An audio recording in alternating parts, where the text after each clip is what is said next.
जय जय श्री राधे। ब्रज के भक्त द्वितीय खंड, बाल भक्त श्री ओम प्रकाश जी, दूसरा भाग। ओम जी ने हाई स्कूल की परीक्षा प्रथम श्रेणी में पास की। उनके मित्र चंदमल जी ने उनसे पूछा, आप फर्स्ट डिवीज़न में कैसे पास हुए? उन्होंने उत्तर दिया, यह कोई मुश्किल बात नहीं, तुम भी फर्स्ट डिवीज़न में पास होना चाहते हो तो यह लो। उन्होंने कॉपी में से अपना छपाया एक चार्ट निकालकर दिया और बोले, इसके अनुसार कार्य करो, इससे शरीर पवित्र होगा और मन भी। मन पवित्र होने से आचरण स्वयं पवित्र होने लगेगा। फर्स्ट डिवीजन प्राप्त करने के लिए बहुत पढ़ने की आवश्यकता नहीं, आवश्यकता है सदाचार की और ब्रह्मचर्य का पूरी तरह पालन करने की। इससे मेधा शक्ति बढ़ती है और थोड़ी पढ़ाई से ही बहुत सा काम हो जाता है।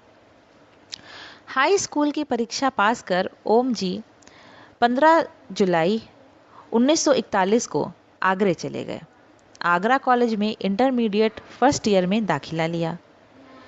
एक बार उन्होंने चांदमल जी से कहा, मैं आगरा कॉलेज में एडमिशन इसलिए लिया कि यहाँ गीता क्लास होती है। आगरा पहुंचकर उन्होंने भगवान का दर्शन करने के अपने दृढ़ संकल्प के अनुसार अपने भजन की गति इतनी तीव्र कर दी कि उनके साथियों का उनके साथ कदम से कदम मिलाकर चलना असंभव हो गया। वे उन्हें कोसों पीछे छोड़ गए। उस समय की उनकी मानसिक स्थिति और उनकी भजन पद्धति पर प्रकाश डालते हैं उनके कुछ पत्र जो उन्होंने अपने साथियों को लिखे थे।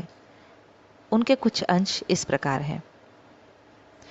टोंक, 2 जून 41। प्रिय रामकरण, तुम्हारे 2 बार आए, तुम 2 बार आए, परंतु मैं साधना में रत रहने के कारण तुमसे मिल ना सका। तुमने समझा होगा बाबू साहब अब अपने आगे किसी को गिनते ही नहीं। बड़े आए कहीं के साधु महात्मा, मुझसे इतना चिढ़ गए कि बात भी नहीं करना चाहते। सो कुछ नहीं, मैं अहंकारी नहीं हो गया। मुझे बेकार बात करना अच्छा नहीं लगता। जिस अमूल्य वस्तु को प्राप्त करने में मैं लगा हूँ, उसके लिए मैं तुम्हें ही नहीं, बड़ी से बड़ी वस्तु को त्याग सकता हूँ। मैं नाम जप का महत्व जान चुका हूँ।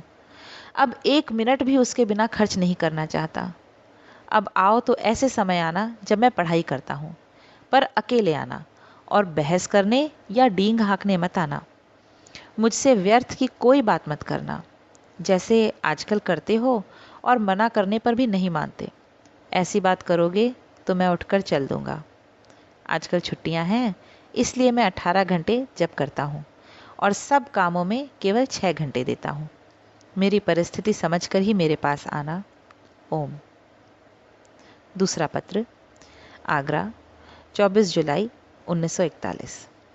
प्रिय राम कुमार जी, मैं अन्य साधनों को उपयोगी ना मानकर केवल नाम जप को ही सर्वश्रेष्ठ मानता हूँ।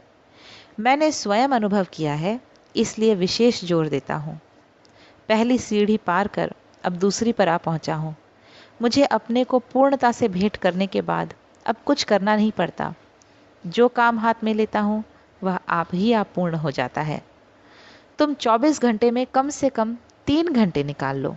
नाम जप की ऐसी भूख लगा लो कि बिना जप के चैन ही ना पड़े, जैसे एक नशेबाज को बिना नशे के चैन नहीं पड़ता। यह बात मानकर मित्र चांदमल ने लाभ उठाया है। भजन आत्मा की खुराक है, इसलिए संकल्प करो कि नियमित भजन कभी नहीं छोड़ोगे और चाहे कोई बुरा माने या भला, अपना समय व्यर्थ बातचीत में खराब ना करोगे, क्योंकि विषय भोग निद्रा हंसी जगत प्रीति बहु बात, नारायण हरि भजन में यह 5 न सुहात। ओम। तीसरा पत्र, आगरा, 1 अगस्त 1941। प्रिय राम कुमार जी, जब तक दिल में आग नहीं लगी तब तक कोई आगे नहीं बढ़ सकता। प्रेम का प्याला जब तक छलकता नहीं तब तक भजन का आनंद नहीं। भगवान तो तब प्रसन्न होते हैं जब सब ओर से प्रतिकूलता होने पर भी तुम पूरी शक्ति लगाकर भजन करो। जब के आरंभ के बाद थोड़े ही दिनों में आपकी सब कठिनाइयाँ उड़ती चली जाएंगी, मार्ग साफ होता जाएगा। यह मैं स्वयं अपने अनुभव से कहता हूँ। मेरी अवस्था आपसे कम खराब नहीं है। जैसे लोगों में यहाँ रहता हूँ, वैसे लोगों में शायद गांधी जी भी इंग्लैंड में न रहते होंगे। लेकिन मैं साफ साफ देख रहा हूँ कि जिस तरह आकाश में हवाई जहाज चलता है, वैसे ही अपने मार्ग पर मैं चला जा रहा हूँ। आप भी निर्भय होकर बढ़ें। जब दृढ़ता से नाम जप करेंगे तो भयानक विषैले सर्प भी आपके सामने आकर झुक जाएंगे। ओम। चौथा पत्र, आगरा, 13 अगस्त 1941। प्रिय राम कुमार जी, बहुत सी ऐसी अनुभव की बातें हैं जिन्हें मैं किसी से बता नहीं सकता। इतना अवश्य बताना चाहता हूँ कि भगवान के साथ हर समय रहने से मैं उनकी आदत जान गया हूँ। वह यह कि भगवान बहुत काम या विश्राम नहीं चाहते, वह तो केवल आग ही लगी देखना चाहते हैं। वे पहले तो साधक के सामने बहुत सा काम रख देते हैं। उसे देखते ही जो नाम मात्र के साधक हैं वे पीछे हट जाते हैं, पर जो सच्चे साधक हैं वे भगवान से मिलने के लिए जान हथेली पर लिए रहते हैं। वे कठिनाइयों की परवाह न कर दुख सहते हुए आगे बढ़ते जाते हैं। भगवान उनकी सहायता करते हैं, उन्हें वे रास्ते में ही फल भी देते हैं। यह एक भेद की बात है। ओम। पांचवा पत्र, आगरा, 30 अगस्त 1941। प्रिय रामकरण, दैनिक कार्य चार्ट के अनुसार करो और नाम जप नित्य पूरा करो। पढ़ाई के अतिरिक्त जो भी समय बचे व्यर्थ खर्च ना कर नाम जप करो। मैं अब तक 7475 माला जप कर चुका हूँ। महामंत्र में 16 नाम हैं और हर माला में 108 दाने। इस प्रकार कुल 12 लाख कुछ नामों का जप हो चुका है। मेरे ऊपर इस जप से महान कृपाएं होने लगी हैं। मुझ पर पूरी रोशनी होने वाली है।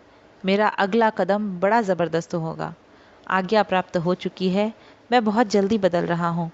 इस थोड़े दिनों में मैं इतना बदल गया हूँ कि शायद तुम मुझे पहचान भी ना पाओ। मैं प्रेम विहीन जीव आगे नहीं बढ़ सकता, पर कृष्ण स्वयं ही मेरी ओर बढ़े चले आ रहे हैं।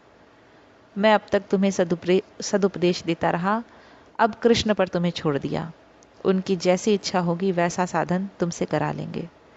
मेरी अंतिम प्रार्थना, रोकर, गिड़गिड़ाकर, हाथ जोड़कर, पैरों पड़कर आपसे, हर छोटे बड़े, अच्छे बुरे, जाने अनजाने से मैं श्री कृष्ण प्रेम की भीख मांगता हूँ।